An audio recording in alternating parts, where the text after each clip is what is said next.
Pinoy Creepy Files.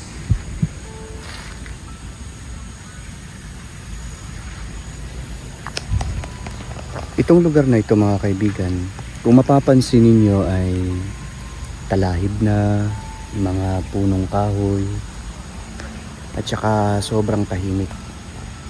Kasi hanggang ngayon wala pa pong mga kabahayan dito na tumira, no? Kinagat ako ng lamok. Itong nasa likod ko mga kaibigan, papakita ko sa inyo.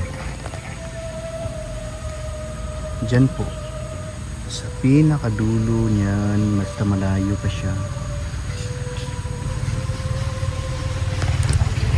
Diyan po ang kubo ng aking kapatid na panganay namin na babae. Diyan sila nakatira noon. Kasi itong bahagi ng lugar na ito mga kaibigan ay puro ito saging na stanfield ko nung mga panahon na yon. Grade 6 ako noon mga kaibigan. So nag-asawa siya. Diyan sila doon sa pinakadulo nakatira. At ang bahay nila ay gawa lang sa kahoy. Tapos yung asawa ng kapatid ko, bayaw ko, nagtatrabaho siya sa sagingan. Siya yung nagakontrol ng makina para sa tubig. So may mga panahon na or halos umuwi siya ng hating gabi na kasi pumupunta siya ng yung kung saan siya nag-ooperate ng makina. Ngayon ang kapatid ko buntis ng mga panahon na yon. At saka malaki na yung kanyang tiyan. Isang beses mga kaibigan, nagtungo siya sa bahay namin kasi gusto niyang magpasama sa bahay nila dahil alas 12 na daw umuwi yung bayaw ko.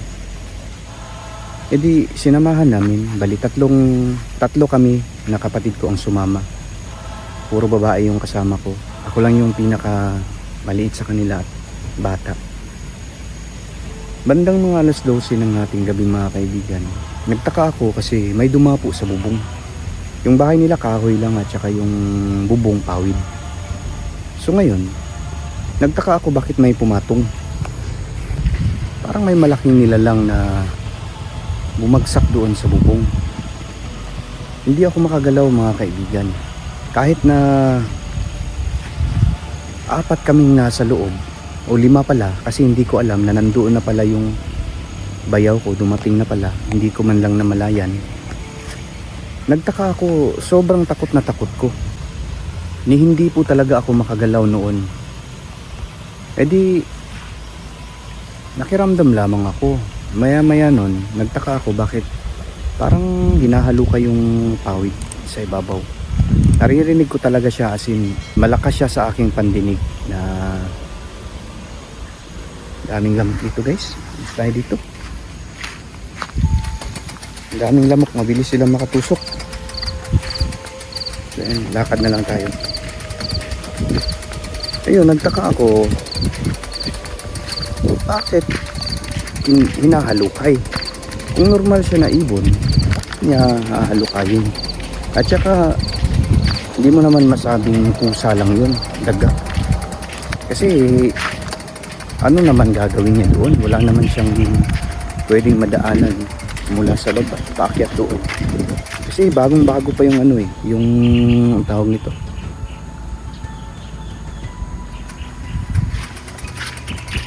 yung pawid.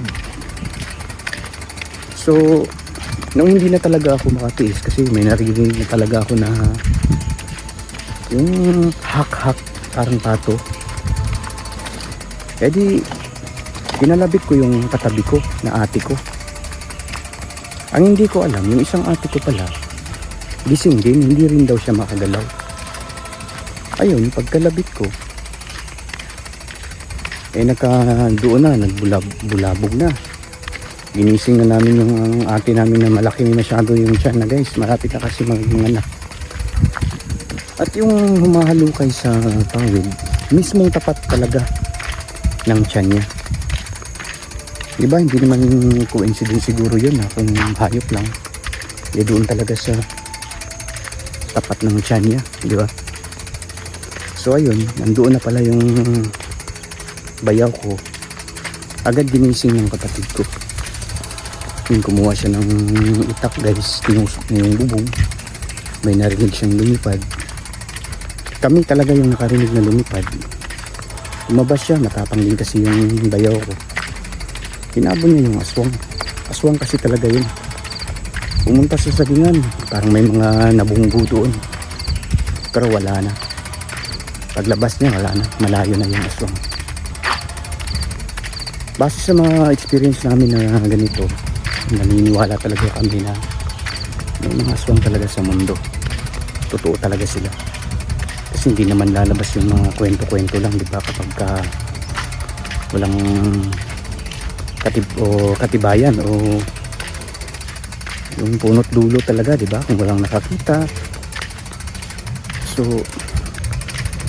mag-iingat po tayo, lalo na yung mga buntis, yung mga naninirahan sa mga liblib na bahagi ng lugar.